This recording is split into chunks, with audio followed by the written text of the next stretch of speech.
कौन है कहीं भी जगत कहूँ मा धर्म सभा नहीं बाबा जी है या माता जी है बाबा का ही भी बलि करनो नहीं पीछे कथा कहले माता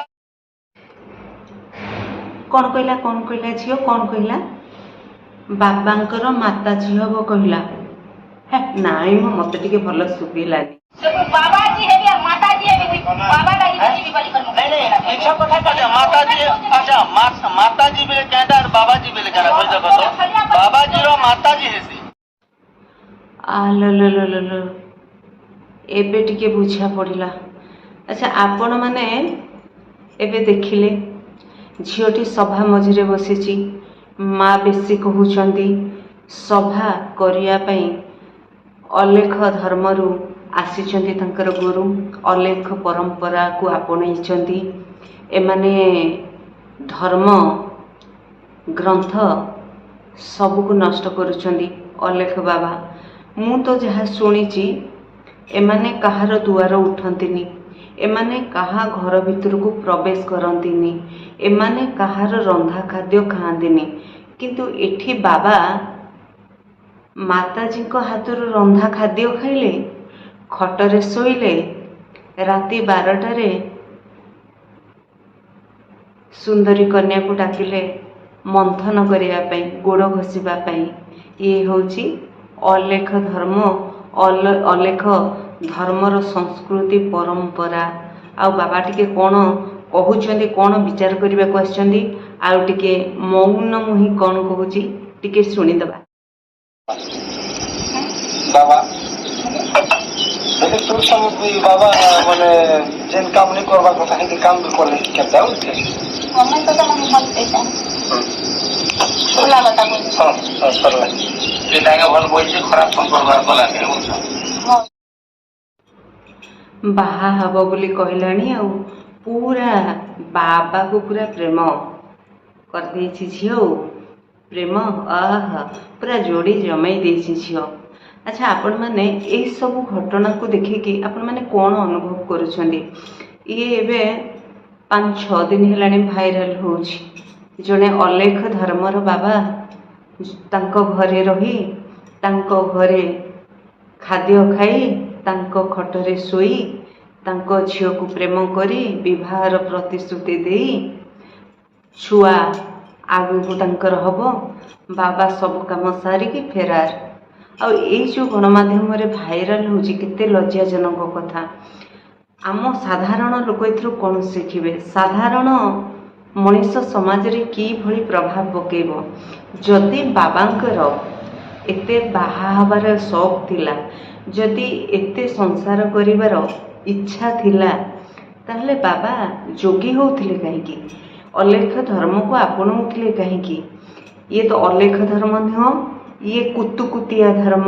ये होची नारी धर्म ये होची राति 12टारे गोड़ घसा धर्म किंतु ये बाबा मानकर केते बाबा तो ओलिया ओली करके सब बाबा को भितर पूरे देछन ए जो ठुणकी ठुणाका बाबा सब रहिचंदी ए बाबा मानकर कौन विचार हवा दरकार आ जो झीटी बसिकी मौन अवतार धारण करछि न जानिबार अभिनय करुछि किंतु ताली कौन गोटे हाथ में बाजे कि गोटे हाथ में बाजेनी ताली 2 हाथ लगिले बाजे यार माँ जानी पार्लेनी यार बापा जानी पार्लेनी माँ शोईथिबा अवस्था राति 11टारे राति 10टारे राति 12टारे झियो जीव बाबा रूम रे गोड़ मोड़ीबा पई केतेबेले गोड़ मोड़ा सरे माँ पाखरे आसिकी शुए बोधे डाउट होची माँ सब कथा जानिथिबे किंतु आज जन को दोष तो देकी नहीं कथार अच्छी परा नारी माया कोई नहीं पाया तेणु ये नारी माया मनी ना कहले की जानबा शिव पार्वती तो फाइनल बोले कि जानबा की एड़ा तो पत्थर और ओरिजिनल पिता माता के कहलु की सेमन की बात दिलाती जेन किला का जे मां के दिया से डांग लाइले कोई की दिखा मां से डांग की डांग लाइले कोई नहीं पप्पा गाना की 50,000 टंका भी दिया की डांग सरे थी ना मां सरी रे बिना की बना खाली गोटे अଯଥା प्रहसन करके सब घेरिकी बसिकी झीटी की बसईकरी बुझौच लाभ किछि हेबनी झील तो वर्तमान बाबा प्रेम रे अलेख बाबा प्रेम रे नंगटी बाबा प्रेम रे पागल ବାୟା ଝିଅଟି ବାହା ହେଇଥିଲା ଆଜ୍ଞା, ଝିଅଟି ବାହାଘର କରାହେଇଥିଲା। ବାବା ଆସିଲେ, ବାବା ରହିଲେ, ବାବାଙ୍କ ସେବା ହେଲା। ପୁଣି ବର୍ତ୍ତମାନ ଝିଅ କହୁଛି ଯେ ବାବା ମୋତେ ମନ୍ଦିରରେ କହିଛନ୍ତି ବାହା ହେବେ। ବାବା ତାଙ୍କ ମୁହଁରେ ପ୍ରତିଶ୍ରୁତି ଦେଇଥିଲେ, ବାବା ଶାରୀରିକ ସମ୍ପର୍କ ରଖିଥିଲେ, ବାବା ତାଙ୍କ ଗୋଡ଼ ମୋଡ଼ଉଥିଲେ, ବାବା ତାଙ୍କ ସ୍ପର୍ଶ ପାଇକିରି କନ୍ୟାର ବାବା ଏକଦମ ଜଟା ଛିଣ୍ଡେଇକିରି ପ୍ରେମ କଲେ। ବାବା ଏମିତି ଜଟା ଛିଣ୍ଡେଇକି ପ୍ରେମ କଲେ, ଆମେ ତ ପବ୍ଲିକ୍ କହିବୁ ସେ ବାବା ଜଟା ଛିଣ୍ଡେଇକି ନୁହଁ, ଜଟା ଲଟା କଣ୍ଟା ସବୁ ଛିଡ଼େଇକି ମରିଯାଉ। ଏମିତି ବାବାକୁ ଆପଣମାନେ କ'ଣ କହିବେ?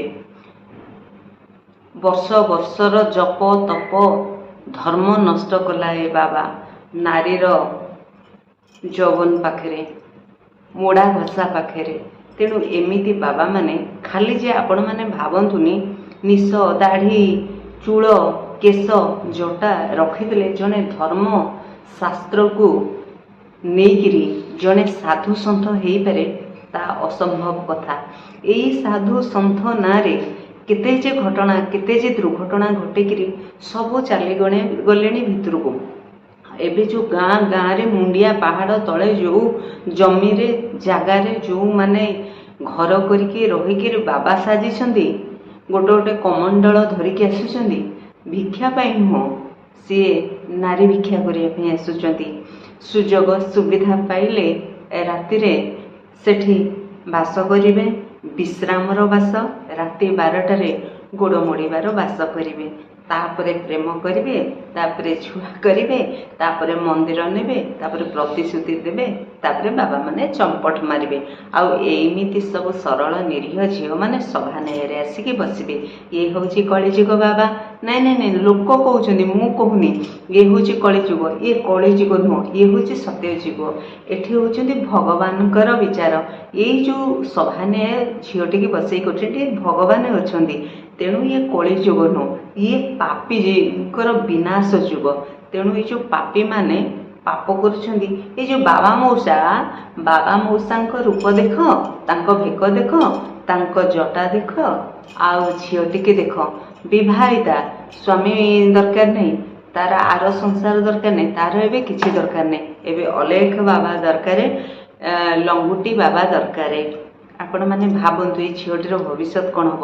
ବାବା 3,000, 4,000, 5,000, 6,000, 50,000, 54,000 ତକ ଦେଉଥିଲେ। କାହିଁକିନା ବହୁତ ଗରିବ ତ ବାବା ଦେଉଥିଲେ।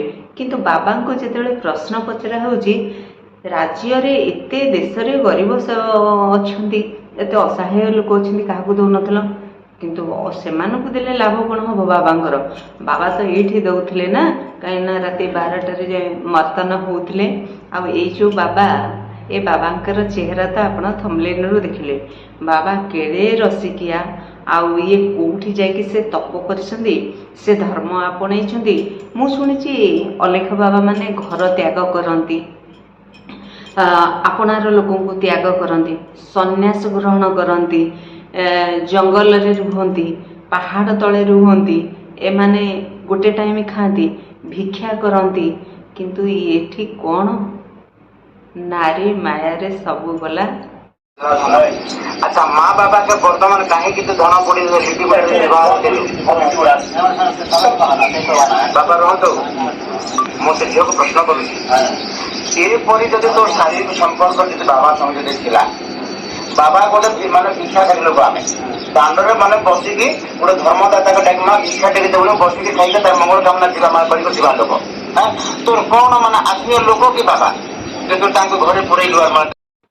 ଏତେବେଳକରେ ଯାଇକି ବାବା ଗୋଟେ ଜବରଦସ୍ତ ପ୍ରଶ୍ନ ପଚାରିଛନ୍ତି ଝିଅକୁ। ବାବା କ'ଣ ତୋର ଆତ୍ମୀୟ ଲୋକ କି? ଆତ୍ମୀୟ ଲୋକ ନୁହଁ।